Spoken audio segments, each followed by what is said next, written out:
இவ்வளோ பெரிய கிஃப்டை கொடுத்தா அங்க இருக்கிறவங்களுக்கு எல்லாம் என் மேல சந்தேகம் வரும், திருடிட்டு வந்தியா அது இதுன்னு கேட்டு பிரச்சனை பண்ணுவாங்க என்று நினைத்தவன் அந்த எண்ணத்தை அப்படியே கைவிட்டு விட்டான். சர்வா யோசித்து முடிக்க ஷிவானியின் கார் ஆலியா புட்டிக்கிற்கு முன்னால் நின்றது. இறங்கிய ஷிவானி சீக்கிரம் வாங்க என்று சொல்லிவிட்டு உடனே உள்ளே சென்றாள்.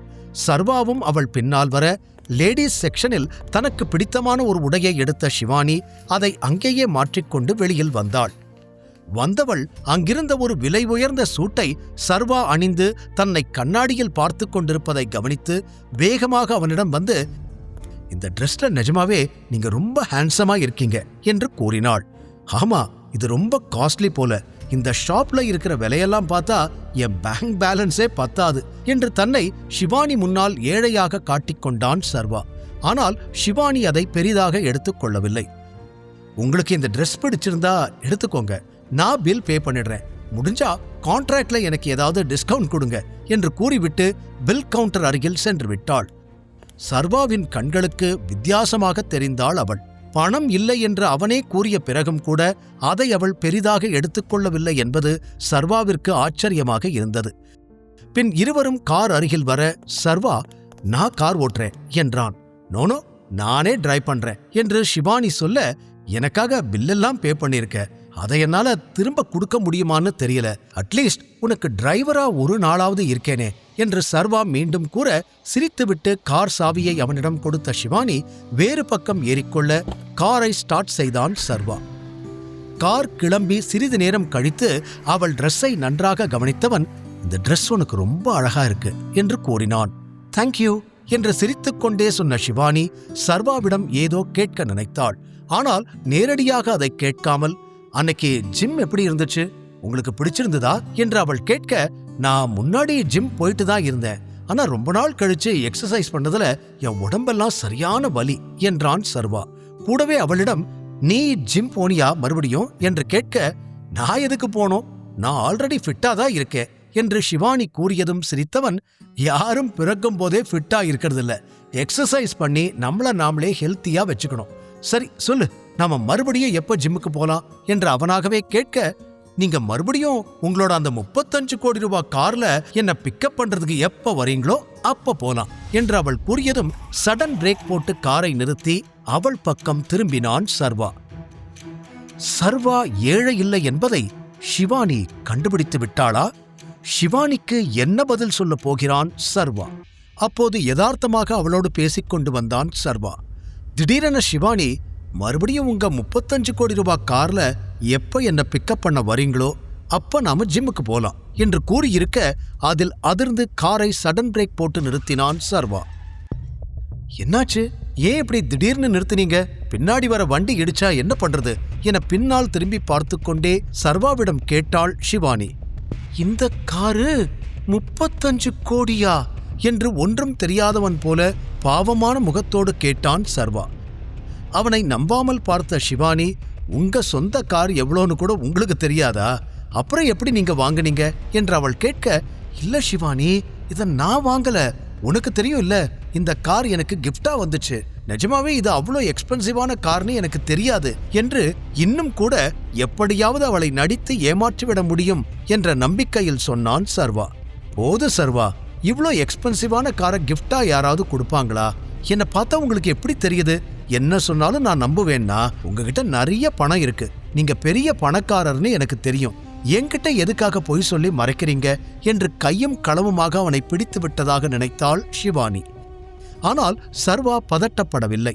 மீண்டும் காரை ஸ்டார்ட் செய்து இருந்தவன், நிஜமாவே நான் சொல்றதுதான் உண்மை, என்ன நம்பு, இது கிஃப்டா எனக்கு வந்த கார் தான், இதுக்கு முன்னாடி நான் நிறைய வேலை செஞ்சிருக்கேன், அதுல நிறைய பேருக்கு என்னோட வேலை பிடிச்சு என்னை பாராட்டி இருக்காங்க, வேதிகாவோட கல்யாணம் ஆகிறதுக்கு முன்னாடி நான் ஒருத்தர்கிட்ட வேலை பார்த்தேன், அவர் தான் எனக்கு இந்த காரை கிஃப்டா கொடுத்தாரு, இது அவரோட பழைய கார்னு சொன்னாரு, இந்த கார் 35 கோடின்னு இப்ப நீ சொல்லிதான் எனக்கு தெரியும், நான் ஏதோ பழைய காரை எனக்கு கொடுத்துருக்காங்கன்னு தான் நினைச்சுக்கிட்டு இருந்தேன் என்று வாய்க்கு வந்ததை சொல்லிக்கொண்டே போன சர்வா அவள் நம்பும்படி விளக்கம் சொன்னால் போதும் என்று நினைத்தான்.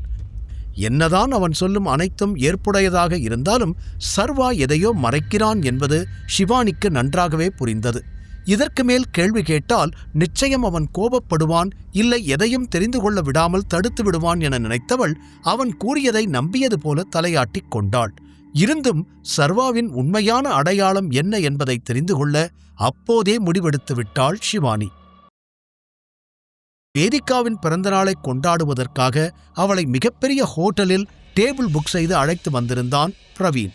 அவர்கள் அமர்ந்திருந்த டேபிள் முழுவதும் விதவிதமான உணவு வகைகள் அடுக்கப்பட்டிருக்க விலை உயர்ந்த வைன் பாட்டில்களையும் வாங்கியிருந்தான் பிரவீன். தன்னை சுற்றியிருக்கும் அனைத்தையும் சிறிது ஆச்சரியத்தோடு வேதிகா பார்த்து கொண்டிருக்க, வேற ஏதாவது வேணும்னா சொல்லு, சொன்ன உடனே ரெடி பண்ணி கொடுத்துருவாங்க என்றான் பிரவீன் மென்மையாக. இல்லல்ல, வேற எதுவும் வேண்டாம், இதெல்லாமே என்னால சாப்பிட்டு முடிக்க முடியாது, தேவையில்லாம எதுக்கு செலவு என்று கூறிய வேதிகாவின் பார்வை இன்னும் கூட சுற்றியிருந்த உணவுப் பொருட்களையே பார்த்து கொண்டிருந்தது. அவள் சொன்னதை கேட்டு சிரித்த பிரவீன், உனக்கு வைன் வேணுமா என்று கேட்டுக்கொண்டே அதை ஒரு கிளாஸில் ஊற்றி அவளிடம் நீட்டினான். மறுக்க நினைத்தாலும் பிரவீன் மனது கஷ்டப்படுகிற மாதிரி எதுவும் செய்யக்கூடாது என்று அவள் அம்மா கூறியது ஞாபகம் வர அமைதியாக அதை கையில் வாங்கிக் கொண்டவள் பிரவீனை பார்த்தாள். நான் நினைச்ச அளவுக்கு பிரவீன் ஒன்னும் தப்பானவன் கிடையாது, இவனும் நல்லவன்தான், ஒரு சான்ஸ் கொடுத்து பார்க்கறதுல தப்பில்ல என்று சம்பந்தமே இல்லாமல் திடீரென அவன் மீது நல்ல அபிப்பிராயம் தோன்றிட அவனையே பார்த்து கொண்டிருந்தாள். தனக்கும் ஒரு கிளாஸில் வைன் ஊற்றிக்கொண்டு நிமிர்ந்த பிரவீன், ப்ராசஸ்லாம் எப்ப ஸ்டார்ட் ஆகுது என்று கேட்டான்.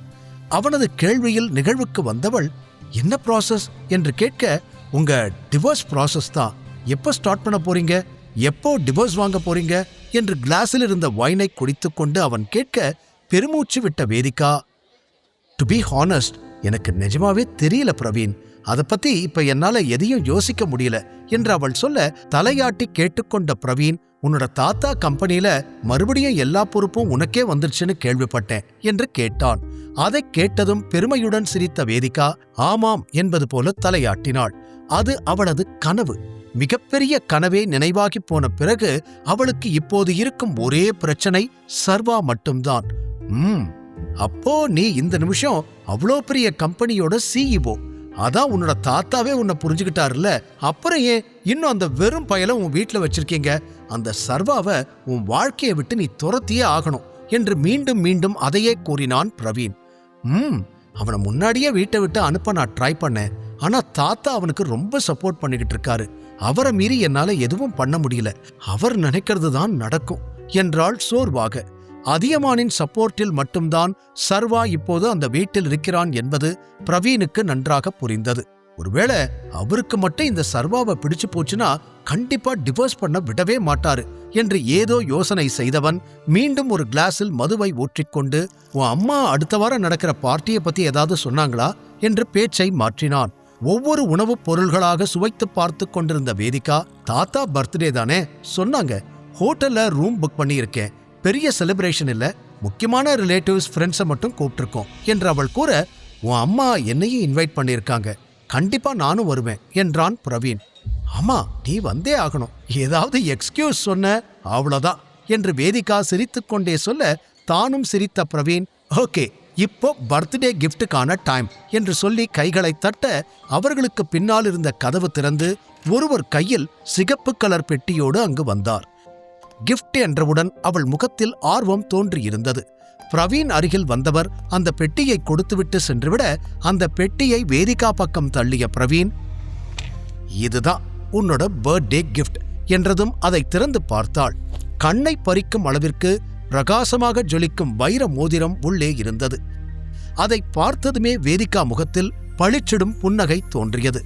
என்ன பார்த்துக்கிட்டு இருக்க, உனக்கு தான், எடுத்துக்கோ என்று பிரவீன் கூற அதை கையில் எடுத்தவள், ஆனா இதை நான் எப்படி போட்டுக்க முடியும், எனக்கு ஆல்ரெடி கல்யாணம் ஆயிடுச்சுல்ல என்று யோசனையுடன் சொல்ல, அதனால என்ன, வேணும்னா உன் செயின்ல இந்த மோதிரத்தை ஆட் பண்ணி போட்டுக்கோ என்றான் பிரவீன் அடுத்ததாக.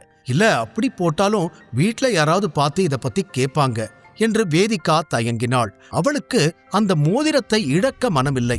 இருந்தும் வீட்டிற்கு சென்று தாத்தாவிடம் யார் பதில் சொல்வது என பயந்தாள். உடனே பிரவீனின் முகம் மாற, ஓகே நான் இதை என்கிட்ட பத்திரமா வச்சுக்கிறேன் என்று அதை கையில் எடுத்து கொண்டாள். உடனே அவள் அருகில் வந்து தோள் மீது கை போட்டவன், நீ இப்போ எதுக்கு இவ்ளோ யோசிக்கிற, இத கைவிரல்ல மாட்டினாலோ கழுத்துல போட்டுக்கிட்டாலோ இல்ல நீயே வச்சுக்கிட்டாலோ எப்படி இருந்தாலும் இது நம்ம ரிலேஷன்ஷிப்போட ஃபர்ஸ்ட் மெமரி, அதை யாராலையும் மாத்த முடியாது என்று அவன் மென்மையாக கூற வேதிகா அவனை நிமிர்ந்து பார்த்தாள். சர்வா அவனை பற்றி மோசமாக பேசியிருக்க இப்போது பிரவீன் வித்தியாசமாக தெரிந்தான்.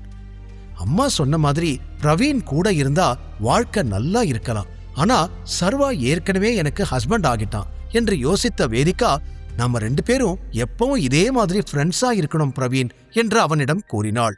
கண்டிப்பா நாம எப்பவும் ஒன்னாதான் இருப்போம் என்று அவளை தோளோடு அணைத்துக் கொண்டான் பிரவீன். சில நொடிகளிலேயே அவனிடமிருந்து விலகியவள் ஒரு மாதிரியாக பார்த்தாள். சர்வாவை பிடிக்கவில்லை என்று கூறினாலும் அவனோடு திருமண பந்தத்தில் இருக்கும் பொழுது இன்னொருவனோடு நெருக்கமாக இருப்பது அவளை உறுத்தியது. அது பிரவீனுக்கும் புரிய அதற்கு மேல் அவன் எதுவும் பேசவில்லை. முழு கதையையும் கேட்டு மகிழ பாக்கெட் FM ஆப்பை டவுன்லோட் செய்யுங்கள். லிங்க் டிஸ்கிரிப்ஷனில் கொடுக்கப்பட்டுள்ளது.